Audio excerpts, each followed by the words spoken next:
Selamat pagi, Bapak Ibu dosen dan Bapak Ibu guru Pamong.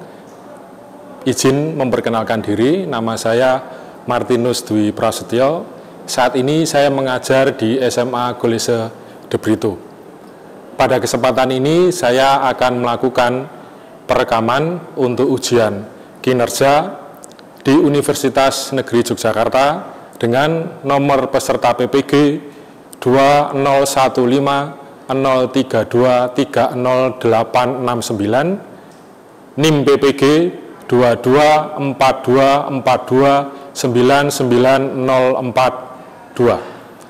Pada ujian kinerja kali ini dilaksanakan pada hari Senin, tanggal 12 Juni 2023. Materi perkembangan kehidupan masyarakat, pemerintahan, dan budaya pada masa Kerajaan Hindu Buddha, kelas 10 program Bahasa dan Budaya.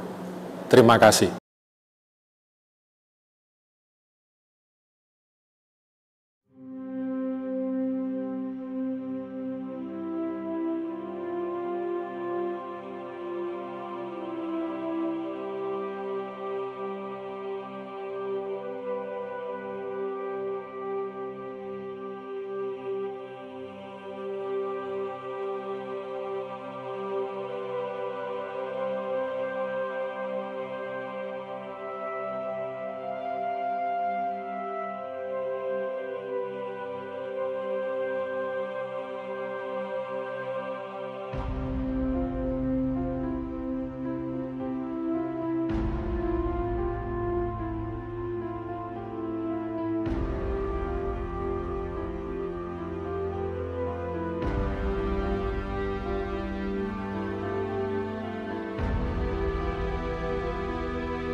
Selamat pagi para siswa. Baik, Pak.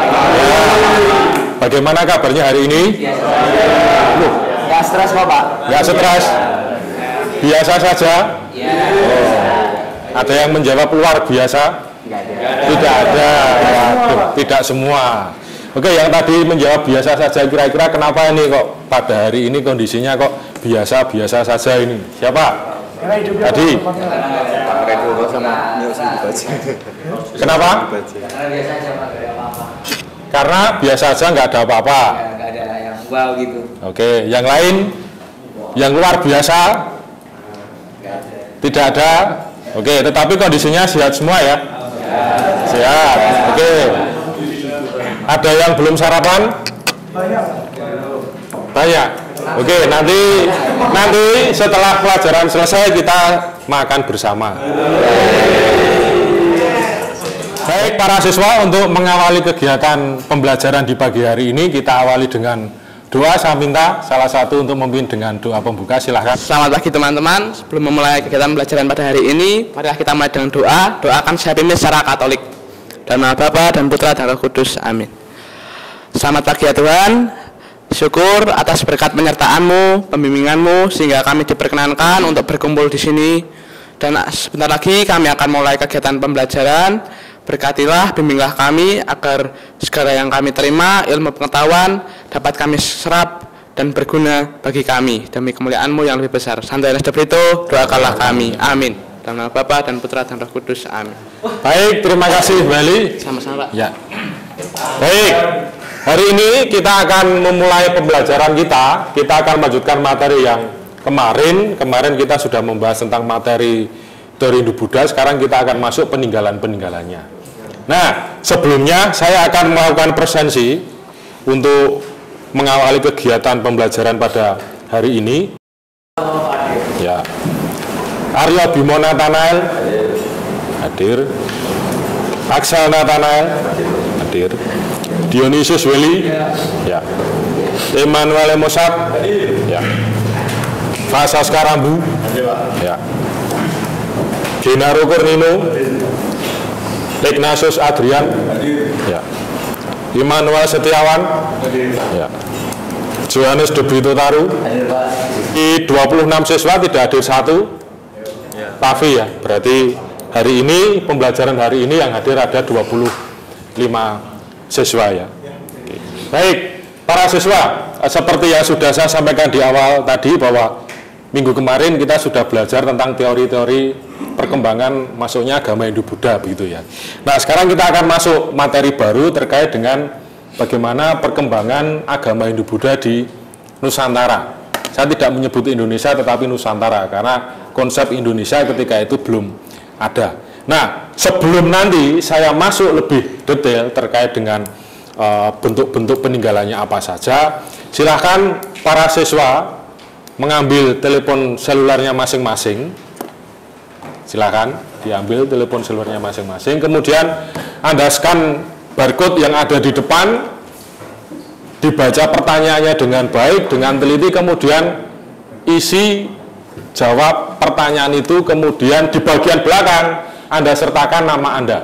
Jadi Anda tuliskan jawaban, kemudian di bagian belakang nama Anda.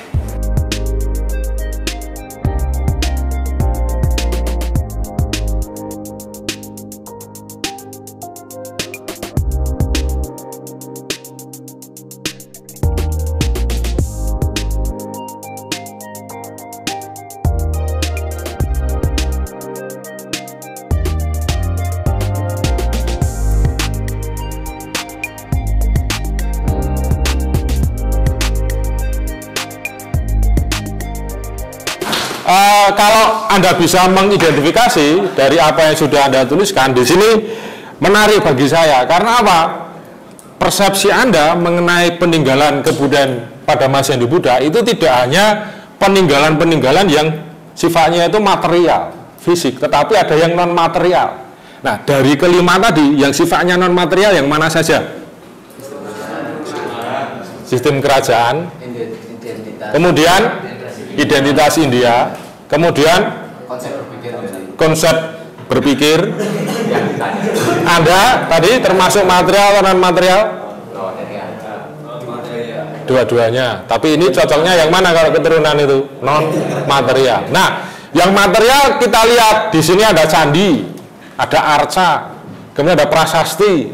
Baik, terima kasih kepada para siswa yang sudah menuliskan sejauh pemahaman, pengetahuan Anda tentang peninggalan masa Hindu-Buddha di Nusantara atau di Indonesia. Nah, kira-kira esensi kenapa kita belajar masa ini tujuannya apa? Saya kira ketika kita belajar sejarah bukan untuk masa lalu, tetapi belajar sejarah untuk masa sekarang dan masa depan. Nah, sekarang kalau saya meminta Anda kira-kira pentingnya kita belajar tentang ini apa? Esensinya apa? Manfaatnya apa? Tujuannya apa? Silakan yang mau berbicara.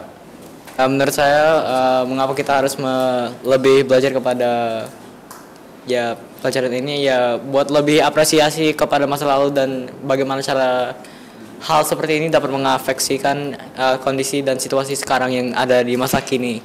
Oke, mengapresiasi, kemudian yang kedua adalah kalau tadi istilahnya Elo mengafeksikan, mungkin bahasanya mengkontekstualisasikan yang terjadi masa lalu ke masa yang sekarang. Hari ini kita akan mempelajari ini ya. Jadi KD 3.6, kompetensi dasar 3.6.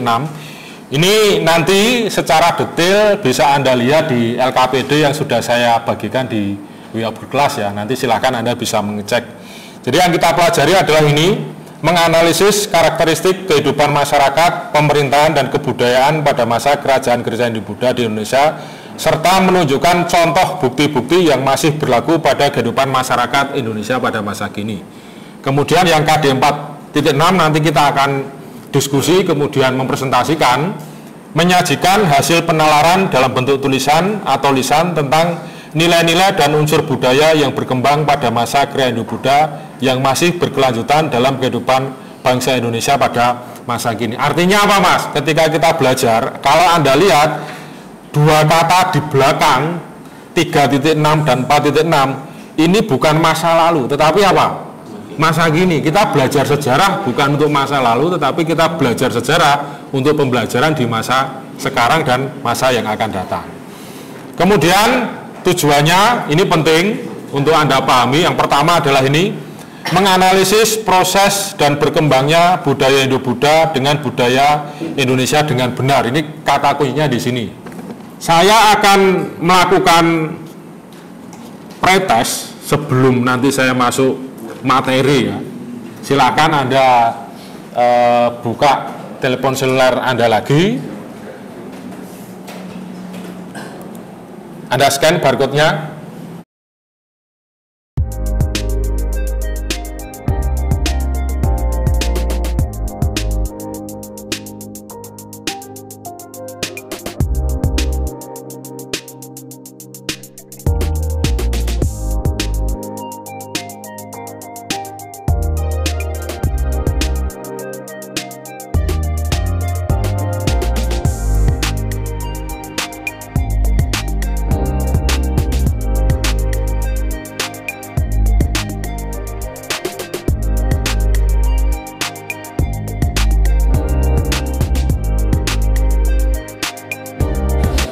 Oke, yang benar semua tadi siapa? Angkat tangan. Angkat tangan. Hampir sebagian besar ini ya, benar semua ini. Nah, nanti kalau tidak jujur nanti saya cek ini nanti ya di Wordwall nanti kira-kira yang berbohong siapa ya. Oke. Yang salah satu. Salah lebih dari 3.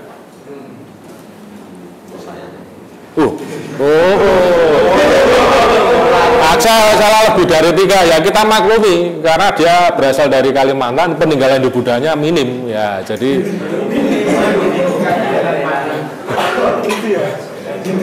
baik. Nah, ini pretest ini saya akan jadikan sebagai dasar patokan. Nanti saya akan mengajar materi itu mulai dari mana. Saya akan memperlihatkan video dari YouTube terkait dengan salah satu peninggalan agama Hindu-Buddha yang ada di Indonesia. Ini hanya salah satu saja. Jadi silakan nanti Anda lihat, Anda dengarkan informasi yang ada di video ini, pesan apa saja yang kemudian ada di dalam video ini.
Setelah ini saya akan membagi Anda menjadi 5 kelompok. Seni rupa juga, seni pertunjukan, sistem pemerintahan, dan sistem kepercayaan.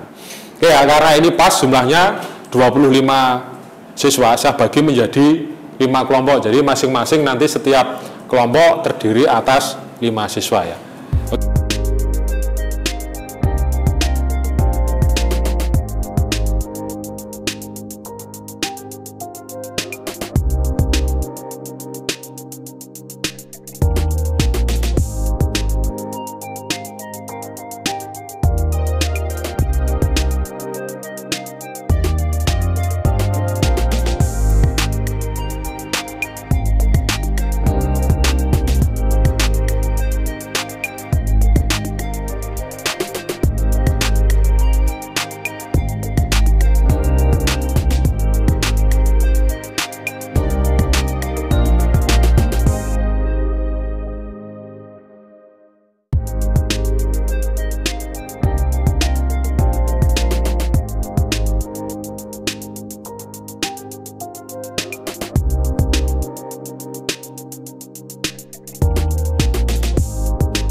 Para siswa, saya kira kita sudah 15 menit kita diskusi kelompok, dan saya tadi sudah keliling melihat satu persatu, dan tadi Anda sudah siap untuk presentasi. Nanti setiap kelompok silahkan Anda mempresentasikan hasil kelompoknya. Nanti Anda presentasinya cukup Anda berdiri dengan kelompok Anda, kemudian jika masih ada yang ingin disampaikan, nanti bisa ditambahkan oleh anggota kelompok yang lain ya. Oke. Jadi untuk kelompok saya mendapat giliran untuk membahas mengenai pengaruh agama Hindu-Buddha dalam bidang seni rupa.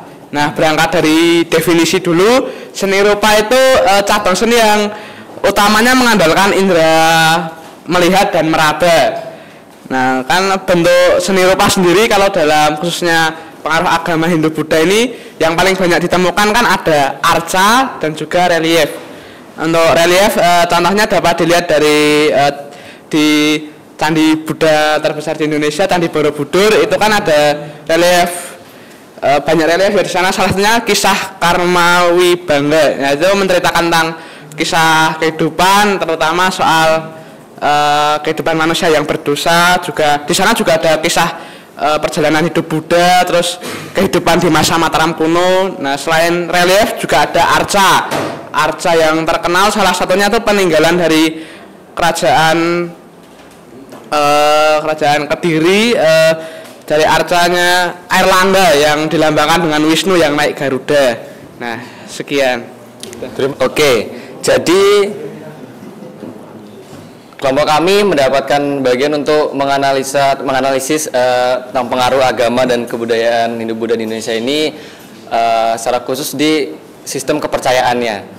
Nah, menurut kami ini pengaruhnya itu karena dulu pada awalnya Nusantara itu memiliki kepercayaan yaitu animisme dan dinamisme. Kemudian masuknya agama Hindu-Buddha ini terjadi akulturasi. Jadi kepercayaan itu tidak berubah, tidak berganti, tapi seperti bergabung atau terjadi akulturasi tadi itu. Nah, salah satunya itu seperti kegiatan upacara agama. Nah, jadi dalam suatu sistem kepercayaan ini, contohnya Hindu-Buddha ini punya tadi upacara keagamaan itu. Salah satu contohnya itu seperti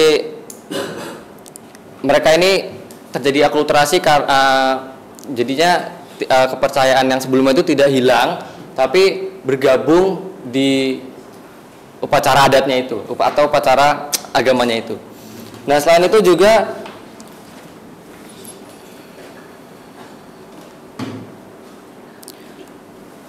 pengaruhnya ini terjadi di terhadap penggunaan candi-candinya. Jadi kalau di India, di tempat asalnya, candi itu difungsikan untuk tempat pemujaan. Nah, tapi karena terjadi akulturasi di Indonesia, maka candi ini tuh malah digunakan atau biasa digunakan sebagai makam raja atau tempat menyimpan abu jenazah. Jadi itu dari kami, pengaruh agama dan kebudayaan Hindu-Buddha di Indonesia, dan kami mengambil referensi dari sumber kompas.com. Ya, setelah tadi pertama seni rupa, terus seni dan sistem kepercayaan, kita lanjutkan dengan seni pertunjukan di kelompok kami. Seni pertunjukan ini sendiri itu berbeda dari seni rupa dan seni bangunan karena faktor yang mempengaruhi seni pertunjukan adalah waktu yang ada, ruang yang di mana seni pertunjukan itu ada, dan tubuh seniman atau aktor yang menggerakkan tubuh maupun melibatkan tubuhnya untuk melakukan sebuah pertunjukan yang bisa dirasa bahwa itu mempengaruhi suatu hal, dan hubungan penonton kepada seniman. Nah, dari arti yang sudah diartikan adalah seni pertunjukan yang bisa dilibatkan ke Hindu-Buddha adalah pertama sinetron Mahabharata. Ya, silakan. Terus ada juga yang kita kadang-kadang melihat lah kalau ada di pertunjukan tertentu, pertunjukan teater adalah tari kecak Ramayana yang mengenai Ramayana. Terus yang hal ini tuh kebudayaan Jawa ya, tetapi juga menganut bukan sistem tapi hal-hal yang ada di Hindu-Buddha, yaitu wayang dengan iringan gamelannya. Nah, wayang dengan iringan gamelan ini mengenai Pandawa 5. Kelompok 4 ini mendapat kesempatan membahas mengenai sistem pemerintahan. Seperti yang kita sudah ketahui, sebelum banyaknya pengaruh Hindu-Buddha di Nusantara, kehidupan pemerintahan yang masih mendominasi di masyarakat adalah sistem istilahnya sistem suku, sistem tribal gitulah ya. Belum memiliki istilahnya tengah center pemerintahannya. Nah, setelah adanya pengaruh Hindu-Buddha, dikenalkan dengan istilah raja atau orang utusan dewa yang sudah layak untuk memerintah orang-orangnya. Nah, jadi dari pengaruh Hindu-Buddha sendiri, masyarakat Indonesia dikenalkan oleh sistem raja atau monarki yang berarti memilih satu orang yang layak dan dijadikan sebuah istilahnya pemimpin yang satu yang menyatukan orang-orang di bawahnya, begitu. Nah, jadi di sini kami kelompok terakhir. Dengarkan dulu. Kami membahas pengaruh agama dan kebudayaan Hindu-Buddha di Indonesia dalam aspek seni bangunan. Tapi di sini aku mau bilang satu, kalau seni bangunan ini pasti menunjukkan seni rupa dan sistem kepercayaan suatu tempat. Nah, seni bangunan yang kita bahas ini Hindu-Buddha. Kenapa pengaruhnya di Indonesia ini apa? Nah, kalau bisa kita lihat sendiri, pengaruhnya tuh bisa kita rasakan di suatu wilayah yang bernama Bali. Kalau misalnya kita ke Bali, kita bisa melihat arsitektur di daerah Bali itu kan sangat berbeda dengan wilayah-wilayah lain. Contohnya di Jakarta yang jauh beda banget kan. Ya, di mana Jakarta tuh seperti metropolitan, sedangkan di Bali masih mengambil infrastruktur dari Hindu-Buddha. Nah, contohnya di setiap rumah di Bali setahu saya dan seingat saya pasti terdapat pura di tempat di mana keluarga-keluarga untuk berdoa. Nah, kalau untuk contoh pengaruh agama Hindu-Buddha dalam akulturasi, Kalian tahu Masjid Agung Demak kan? Nah, Masjid Agung Demak tuh sangat membedakan masjid Indonesia dan masjid aslinya yang berada di Timur Tengah. Di mana masjid di Timur Tengah itu kan atasnya kan pasti membentuk cengkung gitu kan, setengah perlingkaran gitu. Sedangkan di Indonesia bentuknya bertingkat seperti tumpeng, yaitu piramid mengikuti bangunan pura. Nah, jadi di Masjid Agung Demak nih uniknya mereka tuh mengambil tumpeng, maksudnya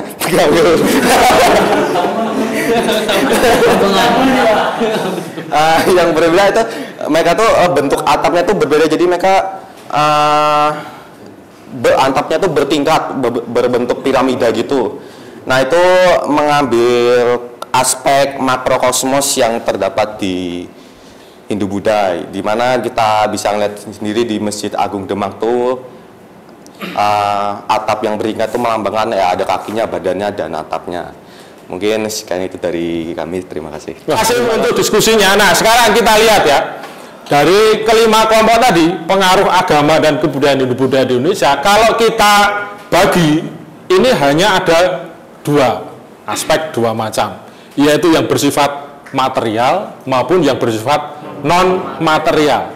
Nah, sekarang kalau kita lebih detail, kita lebih analisis, yang pertama yang termasuk aspek material adalah jelas ada seni bangunan. Contohnya tadi adalah masjid yang dipresentasikan kelompoknya Axel. Contoh konkretnya lagi adalah tadi Masjid Demak. Nah, saya koreksi ya, bukan atapnya itu seperti tumpeng ya. Ini mungkin gara-gara siang pikiran Anda itu kan nasi terus gitu ya. Nah, tapi atapnya itu namanya adalah atap tumpang. Walaupun beda ya, walaupun beda huruf, tapi nanti maknanya itu sudah apa? Beda ya. Jadi atap tumpang bukan atap tumpeng gitu ya. Wah, tetapi yang menarik, yuk dengarkan dulu, ini bagian akhir ini. Yang menarik adalah dari bentuk atap itu simbol akulturasi dan toleransi. Seperti saat tadi kita melihat video itu kan, walaupun agama Hindu dan Buddha itu awalnya berbeda, tetapi pada suatu masa agama Hindu Buddha itu apa? Lebur menjadi satu. Itu ya salah satu bentuk akulturasi yang ada. Masjid seni bangunan. Kemudian yang kedua adalah seni rupa, diwujudkan, direpresentasikan dalam bentuk apa? Relief. Tadi sudah disampaikan kelompoknya Willy, ada relief di beberapa candi itu mesti ada reliefnya begitu. Kemudian seni pertunjukan. Nah, menurut Anda seni pertunjukan itu sifatnya material atau non materi? Non materi ya. Yang sampai sekarang pengaruh agama Hindu Buddha itu masih ada seni pertunjukannya, yaitu apa? Tadi wayang kulit itu ya. Beda dengan yang disampaikan tadi, sinetron Mahabharata itu.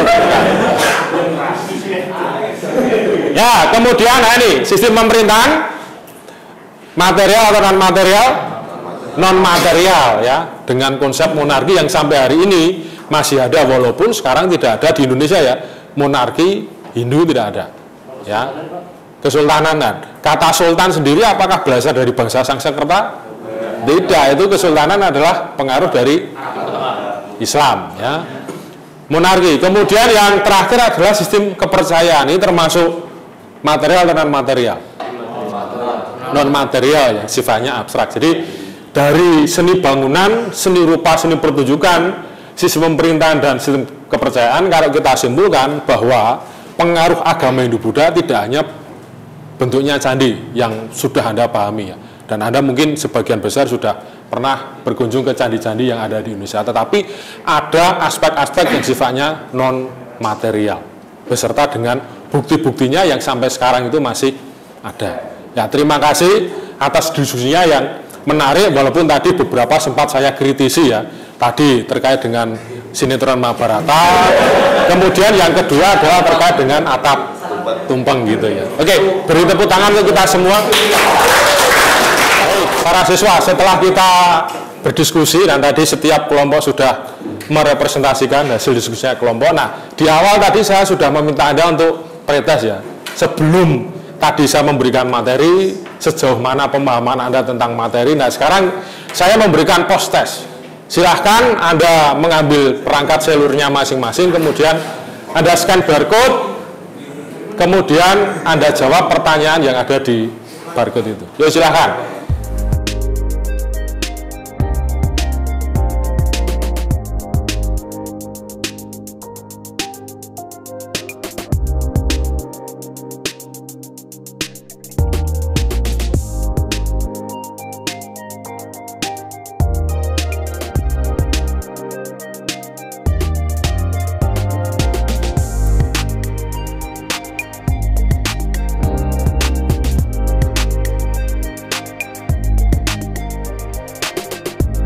Baik para siswa, kita akan masuk di bagian akhir proses pembelajaran kita di hari ini.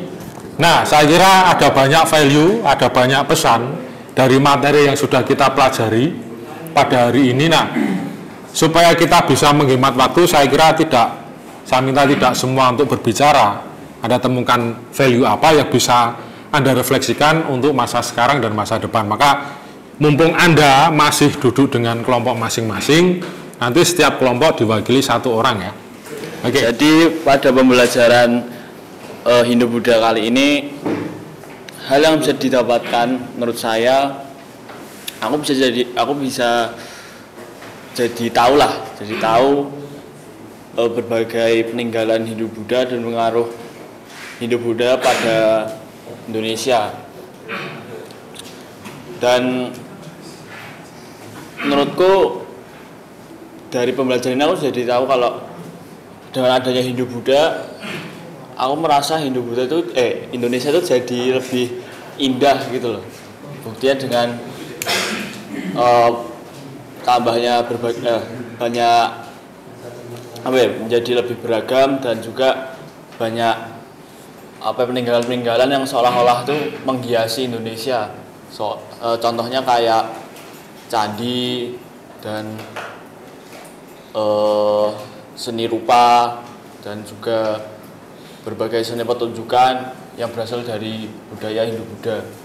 Menurutku Hindu-Buddha ini memiliki peran yang besar bagi Indonesia, membuat Indonesia menjadi negara yang istimewa. Dan salah satu semboyan Indonesia juga itu tidak lepas dari pengaruh Hindu-Buddha, yaitu Bhinneka Tunggal Ika. Oke. Luar biasa. Oke. Terima kasih. Untuk pertemuan berikutnya, dengarkan ini penting. Dengarkan dulu. Untuk pertemuan berikutnya, kita akan membahas kerajaan-kerajaan Hindu-Buddha yang ada di Nusantara, mulai dari kerajaan yang ada di tempatnya Axel, yaitu kerajaan mana? Kutai ya, kerajaan Hindu-Buddha pertama.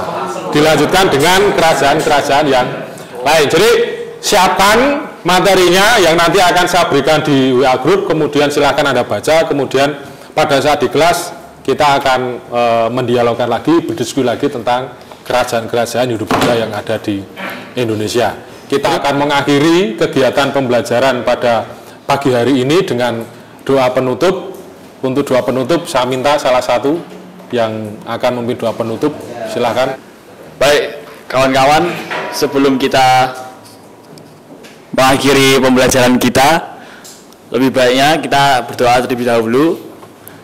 Doa akan saya pimpin secara muslim, yang beragama non-muslim bisa menyesuaikan. A'udzubillahi minasyaitonirrajim. Bismillahirrahmanirrahim.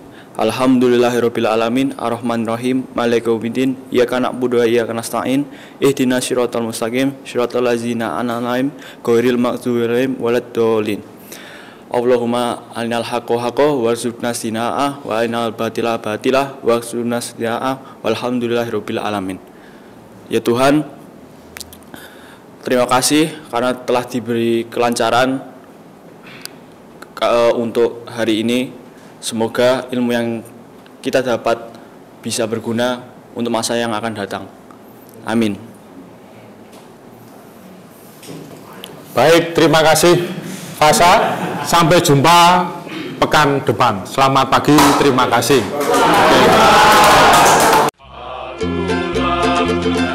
Okay.